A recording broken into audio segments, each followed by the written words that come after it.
Nah, gila, akhirnya ketemu Verga lagi. Sudah lama sekali tidak bertemu dengan Mas Bim.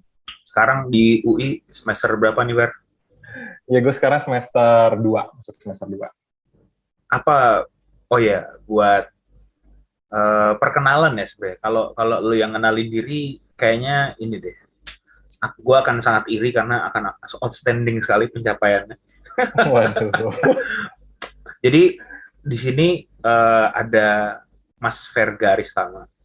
Gue ketemu Verga itu sebenarnya di kita sama-sama pernah mengurus satu komunitas ya, namanya Digital Diplomasi Study Club gitu. Waktu itu gue jadi pembantu umum, Verga jadi project manager kan. Nah, lu masih di mute. Enggak lah, Oh gue emang sengaja di mute ya? Oke, nah, pembantunya pembantu berarti. terus Verga ini koreksi Verga kalau salah ya.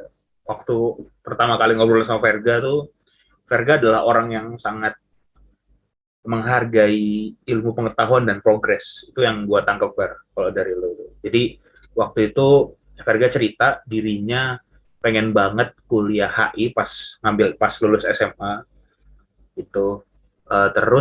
Tapi satu dan lain hal membuat Verga harus mengambil kuliah yang sifatnya dinas, waktu itu STAN ya.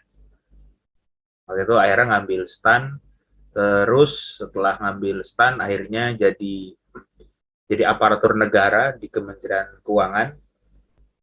Dan setelah punya uang akhirnya Verga memuaskan dahaga ilmu pengetahuannya dengan ngambil S1 lagi. Jadi ini koreksi ya Fer, kalau gue salah ya. Kalau di kementerian, kalau ASN itu pendidikan akan berpengaruh ya sama jabatan ya. Betul, betul. Misalnya, Betul. dan itu harus linear ya. Jadi misalkan lu S1-nya akuntansi negara, misalkan fiskal, eh, kalau mau berpengaruh sama jabatan, pendidikan harus yang itu juga kan. Um, Arti singkat betul ini ya, tapi sebetulnya itu ditetapin gitu sama Oke, instansi. Jadi bisa beda-beda tiap kementerian gitu ya. oke. Nah, Kalau terus di tempat gue iya, betul. Verga kan ambil S1 kelas paralel itu di Paramadina HI. Itu nyambung nggak sama Kementerian Keuangan? Iya, sebetulnya kalau ditanya nyambung atau enggak, karena HI itu multidisiplin ya, interdisiplin ya.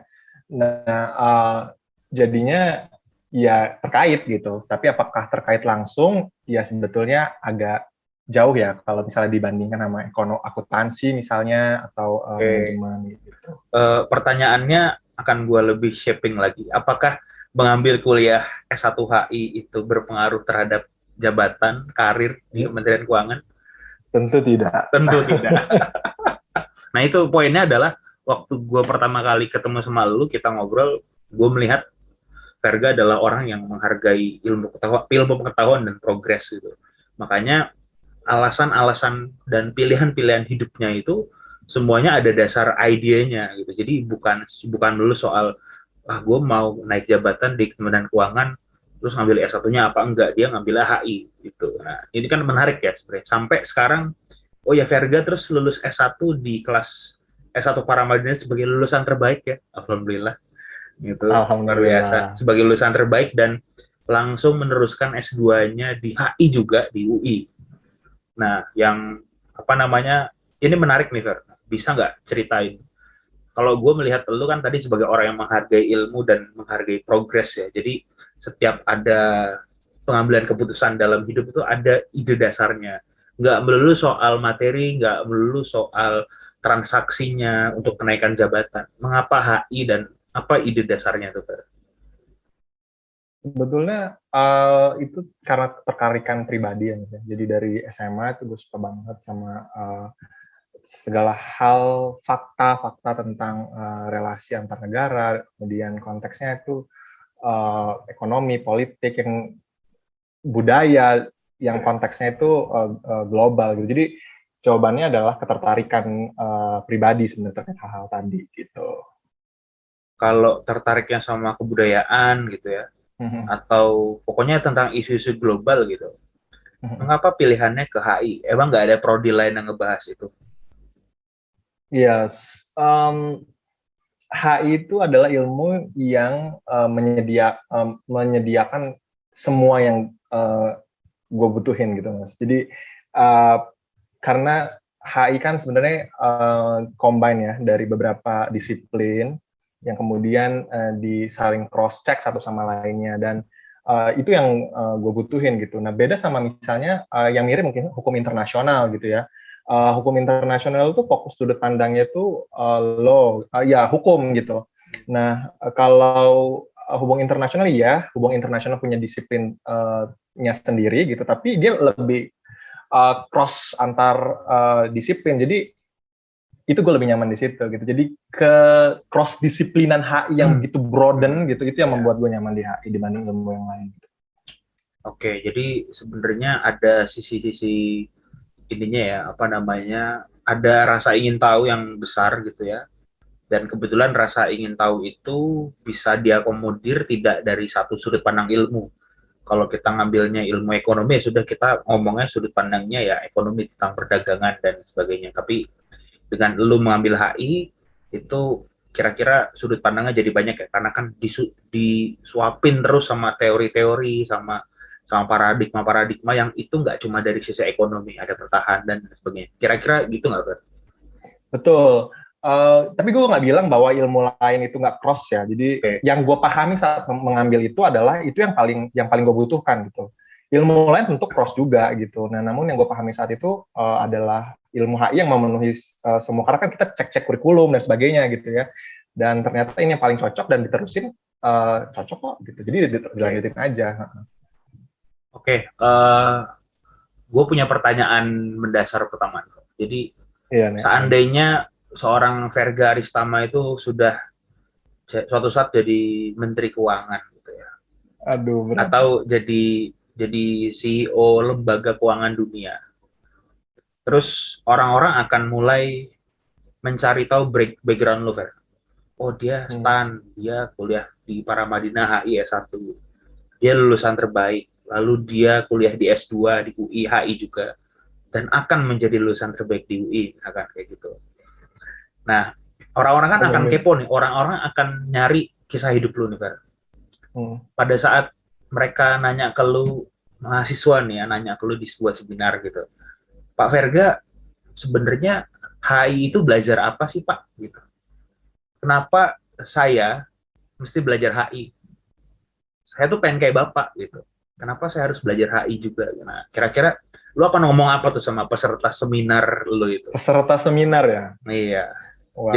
Jadi audiensnya kita limit ya, audiens yang dia tidak punya background knowledge soal politik atau ilmu sosial. Mereka benar-benar kosong, tapi lu harus menginspire mereka soal ilmu hubungan internasional. HI itu apa sih? Ini jawaban yang sulit ya untuk menjelaskan HI itu se-low profile mungkin. Karena pada dasarnya yang gue pahami gitu, HI itu memang abstrak, gini, sulit kita sederhanakan gitu. Namun ini gue berusaha menjelaskan dengan sesederhana mungkin ya, bahwa sebetulnya HI sebagai ilmu, jadi HI itu kan kita kenal ada dua ya, sebagai kehidupan sehari-hari, kita misalnya lihat di koran-koran gitu, itu sebagai HI sebagai kehidupan sehari-hari atau fakta. Nah, HI sebagai ilmu itu berusaha meng-capture fakta-fakta itu. Jadi fakta-fakta yang terjadi di dunia ini di-capture, disimplify untuk bisa dipahami, dijelaskan, sampai kalau bisa ada beberapa ilmuwan itu ingin memprediksi. Nah, konteks itu, jadi fenomena dunia ini bisa kita pahami, jelaskan, dan prediksi itu dengan ilmu HI gitu. Nah, itu adalah salah satu poin. Nah, kemudian apa yang dipelajari tadi ya pertanyaannya gitu. Jadi sebenarnya HI sendiri kan kalau banyak misalnya kita ikut lecture gitu, itu kan selalu dijelaskan dengan dua frase ini gitu. Hubungan internasional gitu ya. Namun gue akan coba jelasin lebih sedikit, agak lebih spesifik gitu kepada peserta seminar tadi. Nah, ya tentu kita ketika kita bicara HI sebagai, jadi di situ di dalam kata hubungan internasional itu ada kata hubung, di dalam frase hubungan internasional itu ada kata hubungan. Nah, hubungan ini kita maknai sebagai sesuatu yang harus mengandung power relation. Jadi kalau kita mau ngomongin HI, nggak ada ngomongin power relation, menurut gue itu belum deep gitu. Misalnya ngomongin kerjasama antar pariwisata antara negara A sama negara B, nggak ada ngomongin power relation-nya, itu belum HI banget gitu ya, menurut gue ya. Nah, kenapa ada power relation? Karena HI itu selalu bicara masalah interest di dalamnya, yang mana implementasinya itu dua biasanya, tiga. Satu konflik, dua kerjasama, dua konflik dan kerjasama secara berbarengan. Nah, itu yang akan dipelajari dalam konteks ekonomi, ya tadi ya, yang banyak tadi, ekonomi, kemudian terkait juga dengan misalnya politik, sosial budaya, dan sebagainya. Dan yang paling penting yang kedua adalah kata internasionalnya ini gitu. Nah, kata internasionalnya ini sudah mengalami perluasan ya. Sebelumnya kita bicara kata internasional di dalam hubungan internasional itu antar negara bangsa gitu ya, negara bangsa. Namun seiring berkembangnya isu dalam hubungan internasional, karena tadi HI kan berusaha mengcapture realita. HI sebagai pengetahuan atau sebagai ilmu itu berusaha mengcapture realita, dan realita itu berkembang gitu. Makanya aktornya juga berkembang jadi state dan non state. Dan tadi balik lagi, hubungannya itu harus relasinya itu, kata hubungan tadi harus dijelaskan di situ. Jadi kalau kita misalnya bicara aktornya tadi di luar negara misalnya kayak MNC atau NGO, misal NGO gitu ya, kita ngomongin powernya konteksnya solidarity and network gitu. Dan kalau misalnya kita ngomongin negara, misalnya ada 9 ya, kalau negara power menurut Morgenthau. Nah, misalnya salah satunya adalah kita bicara masalah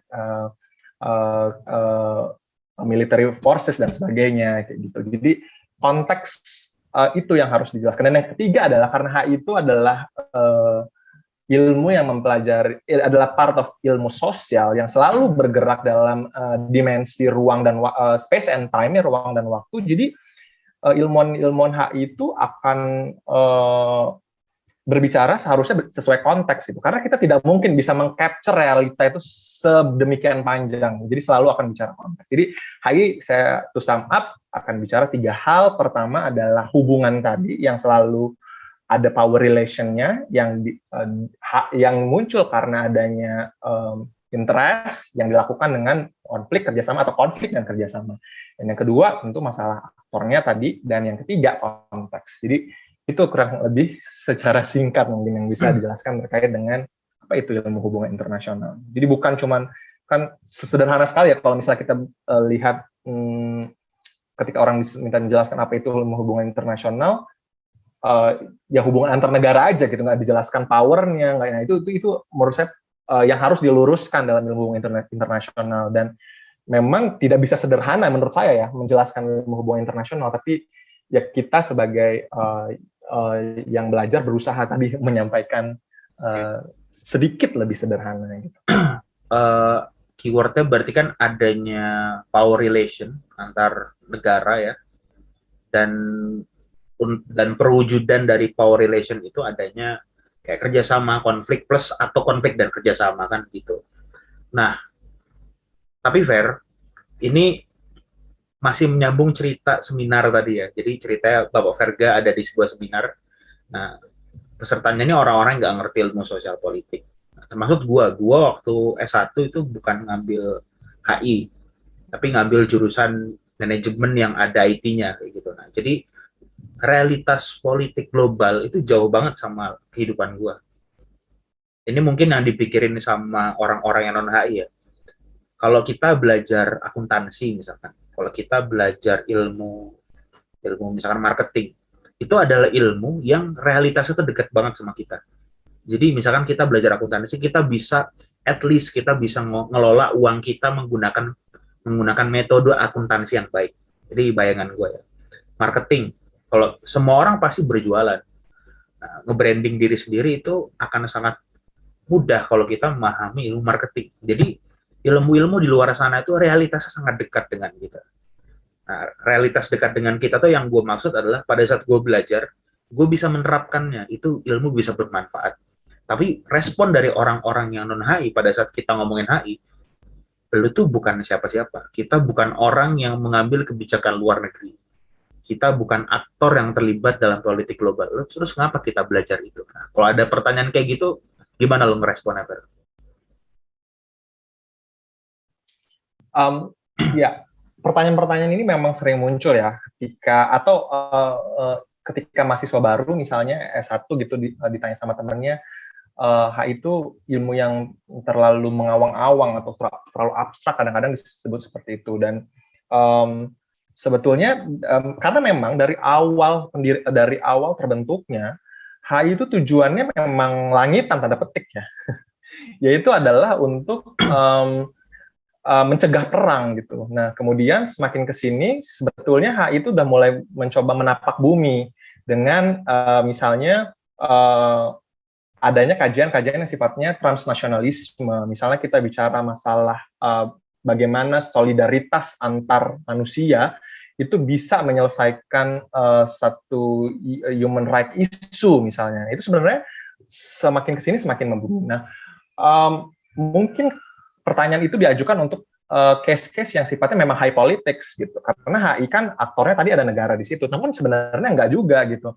Ketika kita bicara masalah aktor lain atau case lain, misalnya transnationalism issue, itu kita aktornya, kita bisa bermain di situ di NGO gitu, atau bahkan misalnya Mark Zuckerberg itu bisa dia sebagai individu menjadi pelaku dalam hubungan internasional. Jadi sebenarnya semakin ke sini realitas HI itu semakin dekat dengan kita, walaupun betul masih ada realitas yang kejauhan gitu ya dari fakta kita gitu. Ya seperti itu. Dan menurut gua itu adalah ya memang kita mempelajari ilmu nggak harus kita langsung bisa praktekkan langsung, tapi produk dari ilmu sosial itu kan tulisannya. Nah, kita bisa menuliskan gagasan kita dan capture kita terhadap realitas HI itu di tulisan gitu, dan itu nanti mungkin akan bisa juga mempengaruhi kebijakan. Jadi impact-nya akan indirect gitu, tapi bisa kok sebenarnya.